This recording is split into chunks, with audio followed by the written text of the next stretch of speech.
मुगलशोरा नहीं खुला है। नोबैट्स बुलादी के जो लोग हैं वो काफ़ी परेशान हैं, जो बीमार हैं वो काफ़ी परेशान। मैंने कल चीफ सेक्रेटरी साहब से गुजारिश की थी, मैं यहाँ से जाके एलजी साहब से भी मिलूंगा। मुझे उम्मीद है कि मेरे एलजी साहब को मिलने से पहले ही ये रोड खुल गया होगा। इस वक्त यहाँ इन्होंने हमारे कॉम्पिटिटिव एग्जाम्स की एज लिमिट 32 कर दी है। अरे साहब, एलजी साहब, आप यूपी से आए हैं, आपके यूपी में तो 37 साल तक है, ये जायज है, लेकिन जम्मू कश्मीर में आप कहते हैं ये जायज नहीं है। क्यों? If your son has to appear, वो 37 साल तक अपीयर करेगा। If our son has to appear, वो 32 साल तक अपीयर करेगा। Why should there be discrimination? Which constitution gives you this right to discriminate against us? And I question the honorable chief secretary of this state कि वो क्या कर रहे हैं?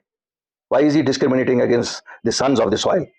मुल्क का वजीर आजम किसी जमात का नहीं होता है, भले ही वो किसी जमात से इलेक्ट होकर आता है, वो हमारा वजीर आजम है। और हमने अपने वजीर आजम से, अपने गृह मंत्री से जाके वो चीज़ लाई जो उन्होंने 370 और 35A में हमसे छीन ली थी। उन्होंने दाएं हाथ से छीन लिया, मैंने बाएं हाथ से वापस लाया। ठीक है, 370 उन्होंने उसका नाम नहीं दिया, लेकिन ऑर्डर की सूरत में लाया। और अल्लाह से दुआ गो हूँ कि अल्लाह मौका दे दे हमें हुकूमत बनाने का, कि हम कॉन्स्टिट्यूशनल प्रोटेक्शन दे दें उन। आदाब नाजरीन, आप देख रहे हैं जेके आवाज़ न्यूज़, और आज हमारे साथ जो शख्सियत हमारे साथ रूबरू है किसी भी तारुफ के मोहताज नहीं है।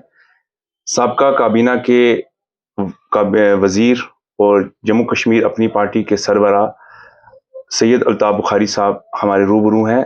ये राजौरी पुंछ के दौरे पर थे और आज हमने बड़ी मुश्किल से इनसे वक्त भी लिया और हमने इनसे बात करने की कोशिश की है, क्योंकि कुछ सवालात हैं हमेशा जो रहते हैं, जो अक्सर पॉलिटिकल लोगों से करने होते हैं, तो आज उसी के लिए हमने इनसे वक्त लिया है। आपका बहुत बहुत खैर मकदम है। सबसे पहले बहुत शुक्रिया आपका। सर, आज 5 साल होने को जा रहे हैं जम्मू कश्मीर में जो हम कहते हैं पॉलिटिकल गवर्नमेंट, सियासी हुकूमत जो होती है वो नहीं है। लोगों के हज़ारों मसाइल हैं, हल करने वाला कोई नहीं है। इस वक्त की जो हमारी इंतज़ामिया है जम्मू कश्मीर के अंदर, उस इंतज़ामिया तक पहुंचने के लिए महीनों लग जाते हैं। सियासी लीडर होते हैं, एमएलए होते हैं, लोग उन तक अप्रोच करते हैं और एमएलए अपने लोगों को जो है कहीं ना कहीं रिप्रेजेंट करता है, चाहे वो असेंबली के अंदर करे या किस सेक्रेटरीट के अंदर करे, लेकिन ऐसा कुछ नज़र नहीं आ रहा। ये सिलसिला कब तक चलेगा? देखिए, ये तो इल्म नजूमी है कब तक चलेगा, लेकिन मेरा मानना है कि बहुत देर तक नहीं चल सकता है। काफ़ी हो चुका है, जल्द इनको इलेक्शन कराने ही पड़ेंगे। आज और साल ये निकाल लें, 6 महीने निकाल लें, 2 महीने निकाल लें, कभी भी कर सकते हैं। हमारा मानना था कि ये शायद इलेक्शन 2 महीने में हो जाने चाहिए थे, लेकिन चूंकि कुछ एक्शंस ऐसी इस इंतज़ामिया की हुई जिससे लगता है जो सेंट्रल बैंक पार्टी है और उनका जो स्टेट यूनिट है उनको कहीं ये एहसास को चला है कि लोग ज़मीनी सतह पे उनसे नाराज़ हैं। आप डिमोलिशंस का देखिए, ज़मीनों के हवाले से देखिए, आप प्रॉपर्टी टैक्स को लेकर देखिए, आप नौजवानों की जो एडमिशन, जो नौकरियों के कैंसिल हुए, इम्तिहानों के रिज़ल्ट सब, या आप जो हमारे मादनियात इन्होंने बाहर से माफिया लाया उनको दे दिए, या शराब के ठेके जो बाहर से माफिया लाए, तो इन सब चीज़ों से जो यहाँ सेंट्रल गवर्नमेंट की मुकामी शाख है, मैं नाम भी कर सकता हूँ भाजपा, मुझे लगता है ज़मीनी सतह पे लोगों में गुस्सा है उनके खिलाफ, और इसीलिए शायद वो जमात कतरा रही है कि इलेक्शंस जितनी देर हो सके ना हो। सर, आपने ज़मीनों की बात की, नौकरियों की बात की। पिछले कुछ महीनों से यहाँ पे एक बड़ा सिलसिला चल रहा है, ज़मीनें खाली करवाई जा रही हैं, कभी गवर्नमेंट लैंड के नाम पे, कभी घास चराई के नाम पे, कभी रोशनी एक्ट के नाम पे। तो सर, आप नहीं समझते कि जो साबका जो हुकूमतें रही हैं जम्मू कश्मीर में, वो उन्होंने गलत डिसीजन किए थे उस वक्त? देखिए, मैं बड़ा क्लियर करना चाहता हूँ, ये जो लोग आज ज़मीनें यहाँ खाली करवा रहे हैं, किन की ज़मीनें खाली करवा रहे हैं? ये ज़मीनें हमारी हैं, जम्मू कश्मीर के लोगों की हैं, और ज़मीन कुदरत की है। इन बंजर ज़मीनों को हमारे लोगों ने आबाद किया है। जो आज लोग आए हैं, इनको क्या मालूम है जम्मू कश्मीर की ज़मीनों की हालत क्या थी? और अगर ये कहते हैं कि ये सरकारी ज़मीनों पे कब्जा किया हुआ, ये जो ब्यूरोक्रेट्स यहाँ सेक्रेटरीट को चला रहे हैं, ये तो आज 20-20, 25-25, 30-30 साल से यहाँ ये क्या कर रहे थे? आखिरकार कोई पॉलिटिशियन दस्तखत तो नहीं करता ना अलॉटमेंट ऑर्डर पे, करता तो यही ब्यूरोक्रेट है। फिर इनको क्यों नहीं पकड़ा जाए, उस गरीब को क्यों पकड़ा जाए जिसने अपना आशियाना उस 2 मरले पे बनाया है? क्या ये कानून खाली उस गरीब के लिए है? इस सेक्रेटरीट में बैठे सेक्रेटरी या कमिश्नर के लिए नहीं है, या डीसी और थाने तहसीलदार के लिए नहीं है? उस वक्त भी तो पटवारी से ऊपर तक चीफ सेक्रेटरी को सबको पकड़ो, कहीं ना कहीं तो वो भी अफसर रहे होंगे, और उनके दौर में कहीं ना कहीं जमीनें तो गई होंगी हर जगह। फिर क्यों इन गरीबों को ही पकड़ते हो? सर, गुज़िश्ता चंद रोज़ कबल जम्मू कश्मीर इंतज़ामिया की तरफ से काफ़ी फेरबदल किया गया। इंतज़ामिया के अंदर कुछ डीसीज़ को, कुछ सेक्रेटरीज़ को काफ़ी फेरबदल भी किया गया, और जितने भी लोग जो केएस ऑफिसर्स जो थे, जो डिप्टी कमिश्नर थे डिस्ट्रिक्ट्स के अंदर, उनको भी वहाँ से हटाया गया और उनको जो है अलग-अलग डिपार्टमेंट्स जो है अलॉट किए गए। इस वक़्त प्रेज़ेंट सिचुएशन ये है कि जम्मू कश्मीर की 20 डिस्ट्रिक्ट्स हैं, 20 की 20 डिस्ट्रिक्ट जो है ऐसी हैं जहाँ पे एक सिंगल भी जो है केएस डीसी नहीं है। तो आप नहीं समझते कहीं न कहीं हमारे जो केएस ऑफिसर हैं उनके साथ भी ये ज़्यादती हो रही है? देखिए, मैं बताऊंगा, मैं उनके लिए भी ये पैगाम देना चाहता हूं, अगर उन्होंने इन 3 साल, पिछले 4 साल से ये याद रखा होता कि आम लोगों के साथ कहीं ना कहीं इंसाफ करें, तो आज आम लोग उनके लिए खड़े हो जाते ना। लेकिन सर लेकिन उन्होंने भी सोचा कि करो।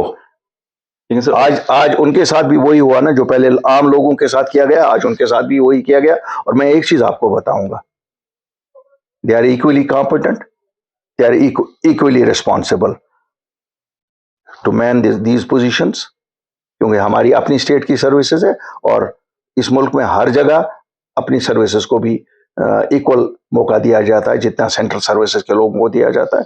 ये गलत है, गवर्नर इंतजामिया गलत कर रही है। ये बायस एक है जो खास एक तबके के लिए चलाया जा रहा है यहाँ, जो यहाँ सेंट्रल डेपुटेशन पे आए हैं या अलॉटमेंट, हमारे कैडर की अलॉटमेंट में आए हैं। हमारा अपना कैडर है और इस कैडर को मरने नहीं देंगे हम, चाहे कितना भी ये लोग कोशिश करें। मैं आपको इसी के साथ ये भी कहना चाहता हूं कि जो इस वक्त यहाँ इन्होंने हमारे कॉम्पिटिटिव एग्जाम्स की एज लिमिट 32 कर दी है। अरे साहब, एलजी साहब, आप यूपी से आए हैं, आपके यूपी में तो 37 साल तक है, ये जायज है, लेकिन जम्मू कश्मीर में आप कहते हैं ये जायज नहीं है। क्यों? If your son has to appear, वो 37 साल तक अपियर करेगा। If our son has to appear, वो 32 साल तक अपियर करेगा। Why should there be discrimination? Which constitution gives you this right to discriminate against us? And I question the honorable chief secretary of this state कि वो क्या कर रहे हैं? Why is he discriminating against the sons of the soil? ये हमारे बच्चे, जम्मू कश्मीर के बच्चों के साथ क्यों डिस्क्रिमिनेशन की जा रही है? अगर मुल्क के बाकी रियासतों में 37 साल तक है, हमारे को क्यों नहीं? सर, और मैं वादा करना चाहता हूं अपने यूथ से, जिस वक्त आपकी अपनी सरकार आएगी, अपनी पार्टी की सरकार आएगी, we will restore the age limit to 37। Sir, आपके लिए हमेशा कहा जाता है कि आप दिल्ली के काफ़ी करीब रहते हो। तो सर, क्या जो ये सब चीज़ें इस वक़्त जम्मू कश्मीर में हो रहे हैं, जितने भी इश्यूज़ बने हुए हैं, चाहे वो लैंड को लेकर हो गया, चाहे वो जॉब्स को लेकर हो गया, चाहे वो डिफरेंट हमारे इश्यूज़ हैं, क्या वो सब इश्यूज़ जो हैं वो डिस्कस में आएँगे सेंटर के साथ? देखिए, मैं आपको बताऊंगा, ना मैं सेंटर को जानता था और ना मैं कोई क्लोज था उनके। एक मुसीबत आन पड़ी 5 अगस्त 2019 की शक्ल में। रिवायती सियासतदान घरों में बैठे, हम भी घर में बंद थे उनकी तरह ही, लेकिन हमें चुप नहीं साधी, हम सामने आए। हमने कहा रूठने से कुछ नहीं होगा, घर हमारा जला है, हमें ढूंढना है, खोया हमने है, हमें ढूंढना है। इसलिए निकले, और निकले। हम ड्रामाबाजी नहीं करते हैं। लोगों उनके पास जाके उनके बनेंगे और लोगों में उनके नाम गाली निकालेंगे, वो बात नहीं चल सकती। रिश्ते मजबूत नहीं बनते हैं, वो रिश्ते नहीं होते हैं जो रिश्ते ड्रामा की बुनियाद पर। हमने उनको भी बोला सच की सियासत करेंगे, अपने लोगों को भी बोला। हम वहां पर भी खरी खरी बात करते हैं, यहाँ पर भी खरी खरी बात करते हैं। और मैं आपको सच कहूंगा, मुल्क का वजीर आजम किसी जमात का नहीं होता है, भले ही वो किसी जमात से इलेक्ट होकर आता है, वो हमारा वजीर आजम है। और हमने अपने वजीर आजम से, अपने गृह मंत्री से जाके वो चीज़ लाई जो उन्होंने 370 और 35A में हमसे छीन ली थी। उन्होंने दाएं हाथ से छीन लिया, मैंने बाएं हाथ से वापस लाया। ठीक है, 370 उन्होंने उसका नाम नहीं दिया, लेकिन ऑर्डर की सूरत में लाया। और अल्लाह से दुआ गो हूँ कि अल्लाह मौका दे दे हमें हुकूमत बनाने का, कि हम कॉन्स्टिट्यूशनल प्रोटेक्शन दे दें उन ऑर्डर्स को जो हमने उनसे लाए हैं, कि जम्मू कश्मीर की नौकरी है, जम्मू कश्मीर के बच्चों के लिए, जम्मू कश्मीर की ज़मीन है, जम्मू कश्मीर के लोगों के लिए। और हमें तीसरी कोर एजेंडा जो पूरा करना है वो स्टेटहुड लानी है। उसके लिए भी मैं लोगों से मुखलिसाना एक अपील करना चाहता हूँ। ये ड्रामाबाज हैं, ये सियासतदान जो आपको कहते हैं दिल्ली के साथ लड़ेंगे। क्या लड़ेंगे दिल्ली के साथ? ये कोई दिल्ली के साथ नहीं लड़ सकते। हमारी क्या भी साथ है दिल्ली के साथ लड़ने की? तनख्वाह वहीं से लाते हैं, तो लड़ेंगे क्या? लड़ेंगे हम? सर, आज दिन को आपने अवामी जलसे में एक वर्ड कहा था आपने कि जम्मू कश्मीर से जो है वो गाड़ियां भर भर कर जो है वो जा रही हैं, यहाँ से माल और दौलत की जो कुछ भी था। तो सर, आपका इशारा किस तरह था, या कभी फ्यूचर में आप इन चीज़ों को एक्सपोज करेंगे सेंटर के सामने? मुझे लगता है सेंट्रल गवर्नमेंट को भी पूरा रिकॉर्ड है। ये शायद गलतफहमी है उन लोगों की जो लोग ये काम कर रहे हैं कि साहब किसी को पता नहीं है।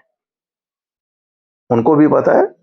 माजून वक्त पे आप देखेंगे वो भी एक्सपोज इनको करेंगे, हम भी एक्सपोज। सर, एक आखिरी सवाल रहेगा, आपका वक्त बड़ा कीमती है। मुगल रोड सर एक बड़ा इंपॉर्टेंट इशारा है राजौरी पुंछ के लिए, जो कश्मीर को जोड़ता है। सर, इस वक्त जो है अप्रैल भी ख़त्म हो चुका है, आज मई कल परसों से स्टार्ट हो रहा है। सर, अभी तक मुगल शौरा नहीं खुला है। नोबैट्स बिरादरी के जो लोग हैं वो काफ़ी परेशान हैं, जो बीमार हैं वो काफ़ी परेशान। मैंने कल चीफ सेक्रेटरी साहब से गुजारिश की थी, मैं यहाँ से जाके एलजी साहब से भी मिलूंगा। मुझे उम्मीद है कि मेरे एलजी साहब को मिलने से पहले ही ये रोड खुल गया होगा। शुक्रिया बहुत बहुत सर, आपने अपना कीमती वक्त दिया। ये थे हमारे साथ अल्ताफ बुखारी साहब, अपनी पार्टी के सरबराह। हमने आज इनसे बात की, और हमारे प्रोग्राम को आप लाइक करें, कमेंट करें, और जो कुछ भी बुखारी साहब ने कहा उस पर भी गौर करें, क्योंकि इलेक्शन किसी वक्त भी हो सकते हैं। होना अभी लगता तो नहीं है, लेकिन फिर भी किसी वक्त भी हो सकते हैं।